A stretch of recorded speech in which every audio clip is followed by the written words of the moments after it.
किसी शहर में एक परिवार रहता था। परिवार में केवल 3 ही लोग थे, पति पत्नी और उनकी 5 महीने की बेटी। कोरोना के बढ़ते मामलों के चलते शहर में लॉकडाउन था। इस गरीब परिवार में माँ नर्स थी और छोटे से हॉस्पिटल में काम करती थी। पिता एक मजदूर। जैसे तैसे जिंदगी निकल रही थी। अचानक पता चला मरीजों की देखरेख करते करते इस नर्स को भी वायरस इन्फेक्शन हो गया, इसीलिए उसे तुरंत एडमिट कर दिया गया है। जब ये खबर घर आई तो बहुत चिंता होने लगी। नर्स का नाम ज्योति, पति का नाम रमेश और उनकी बेटी का नाम स्वाति था। ज्योति ने अपनी बेटी का चेहरा भी 1 महीने से नहीं देखा था। इतनी छोटी उम्र में तो शिशु को सिर्फ माँ का दूध पिलाया जाता है, लेकिन यहाँ इस परिस्थिति में वो संभव नहीं था। गाय का ही दूध संभव था। इसलिए रमेश अपनी बेटी के लिए अड़ोस पड़ोस से जैसे तैसे कुछ न कुछ इंतजाम कर लेता, लेकिन 5 दिन बाद कहीं पर भी दूध नहीं मिल रहा था। रमेश बहुत ही ज्यादा चिंतित था, ये सोचकर कि मैं तो भूखा रह लूंगा, लेकिन 5 महीने की बच्ची को कैसे भूखा रख सकता हूँ। एक दिन तो जैसे तैसे निकल गया, लेकिन अगले दिन अपनी बेटी को सुलाकर पूरी एहतियात के साथ घर से निकला और अनेकों दरवाजे खटखटाए, लेकिन कहीं पर भी दूध नहीं मिला। वो इधर उधर भटक ही रहा था कि सामने उसे एक 5 स्टार होटल दिखी। अंदर सिर्फ मालिक और कर्मचारी थे। एंट्री तो किसी को नहीं थी। उसने बाहर से आवाज लगाई, साहब मेरी बेटी 5 महीने की है, उसे दूध पिलाना है, यदि आपके पास हो तो प्लीज दे दीजिए।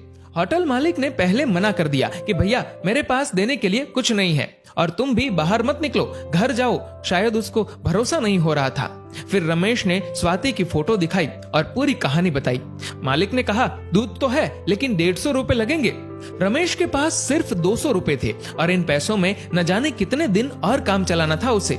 उसने सोचा फिलहाल आज दूध मिल जाए वही बड़ी बात है, कल का कल देखेंगे। एक दिन जैसे तैसे निकला। पूरी रात नींद नहीं आई, क्योंकि अब घर में सिर्फ 50 रुपए और घर पर खाने पीने के लिए कुछ नहीं बचा था। करे तो करे क्या। अगली सुबह अपनी बेटी को सुलाकर पूरी एहतियात के साथ फिर बेटी के लिए दूध की खोज में निकला। बहुत कोशिश की, लेकिन कुछ नहीं मिला। अंत में वही 5 स्टार होटल का दरवाजा खटखटाया। फिर मालिक बाहर आया। इस बार रमेश बोला, साहब मेरे पास सिर्फ 50 रुपए है, प्लीज दूध दे दीजिए। मालिक ने फटकार लगाकर बिना कुछ दिए भगा दिया। रमेश निराश होकर वहां से चल दिया। रास्ते में चलते हुए भगवान से प्रार्थना करता है कि हे ऊपर वाले, आज एक बाप तुझसे भीख मांग रहा है, अपने लिए नहीं बल्कि अपनी बेटी के लिए। रास्ते में उसने देखा कि एक छोटी सी चाय बिस्कुट की दुकान खुली थी। दौड़कर वहां पहुंचा और देखा कि कुछ पुलिस वाले वहां चाय पी रहे हैं। पहले तो उसे डर लगा कि लॉकडाउन में बाहर निकला हो कहीं धुलाई ना हो जाए और हिरासत में ले लिया तो घर पर बेटी अकेली है, लेकिन फिर भी हिम्मत करके गया और बोला, साहब मुझे मदद चाहिए। चाय वाला बोला, भैया लॉकडाउन में बाहर नहीं निकलना चाहिए, आपको पता नहीं क्या। रमेश बोला, भैया मुझे थोड़ा दूध चाहिए था, इसलिए इधर उधर भटक रहा हूँ। चाय वाला बोला, देखिए भैया, ये चाय सिर्फ पुलिस वालों के लिए बन रही है, ये दिन रात हमारी सेवा कर रहे हैं, इसलिए पूरे नियमों का पालन करके इन्हें चाय पिला रहा हूँ। बाकी किसी के लिए भी इधर एंट्री नहीं है। आंखों में आंसुओं के साथ रमेश बोला, भैया एक बाप आप सबसे भीख मांगता है। मेरी 5 महीने की बेटी घर पर अकेली है, उसकी माँ नर्स है और उसको भी वायरस इन्फेक्शन हो गया है, इसलिए एडमिट कर दिया है। बच्ची को दूध पिलाने वाला भी कोई नहीं है। इतना सुनते ही चाय वाले की आंखों से आंसू बहने लग गए। वहां जो पुलिस वाले चाय पी रहे थे सब के सब खड़े हो गए। चाय वाला पुलिस वाले को बोला, साहब आपको जो एक्शन लेना है, केस करना है, मुझ पर कर दीजिए, इसे जाने दीजिए। पुलिस वाले देख रहे थे और इधर चाय वाले ने फटाफट 2 लीटर दूध पैक किया और रमेश के हाथ में थमा दिया।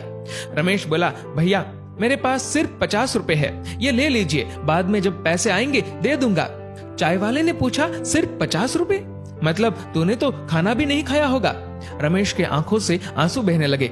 चाय वाले ने तुरंत बिस्कुट के साथ खाने का कुछ सामान दिया और बोला, जाओ ये ले जाओ और अब घर से बाहर मत निकलना, और हाँ जब ये दूध खत्म हो जाए तो फोन कर देना, मैं देने आ जाऊंगा। रमेश धन्यवाद देकर जैसे ही जाने लगा तो पुलिस वाले ने रोक दिया और कहा, रुक जा 1 मिनट, तूने लॉकडाउन का नियम तोड़ा है, ऐसे नहीं जाने देंगे। पुलिस वाला अपनी पुलिस जीप में से कुछ लेकर आया। रमेश को लगा शायद केस दर्ज कर रहे हैं, लेकिन ऐसा नहीं था। पुलिस वाले ने अपने पर्स से 500 रुपए निकाले और रमेश के हाथ में थमा दिए और बोला, रख लो, काम आएंगे। रमेश को यकीन नहीं हो रहा था कि ये उसके साथ क्या हो रहा है। रमेश फिर से चाय वाले को बोला कि आप प्लीज ये 50 रुपए तो रख लीजिए। चाय वाला बोला, ये दूध तुम्हारी 5 महीने की बेटी के लिए है। वो तो भगवान का रूप है और भगवान को दूध पिलाने का अवसर बार बार नहीं आता। ये पुण्य मुझे कमाने दो। तभी पुलिस वाला बोला, अभी घर से बाहर मत निकलना, 2 दिन बाद दूध खत्म हो जाए तो ये लो मेरा फोन नंबर, फोन करना, मैं देने आ जाऊंगा। पुलिस वाला आगे बोला, आपकी पत्नी के आगे तो हम कुछ भी नहीं, वो सच में एक योद्धा है। रमेश मन ही मन सोच रहा था कि कौन कहता है कि भगवान नहीं दिखते। ये जो मदद कर रहे हैं वो इंसान के रूप में भगवान ही तो है। रमेश घर पर पहुंचा और खुशी के आंसुओं के साथ अपनी बेटी को दूध पिलाया। दोस्तों, अब आप सभी से एक प्रश्न है कि वास्तव में अमीर कौन था, 5 स्टार होटल का मालिक या वो चाय वाला और अपनी ड्यूटी निभा रहे पुलिस वाले? सोचिए और अपने दिल से इस सवाल का जवाब दीजिएगा। जहां तक संभव हो किसी जरूरतमंद की मदद जरूर करें। शुक्र कीजिए, ऊपर वाले ने आपको देने वालों में रखा है, मांगने वालों में नहीं। दोस्तों, इस वीडियो को लेकर आपकी क्या राय है नीचे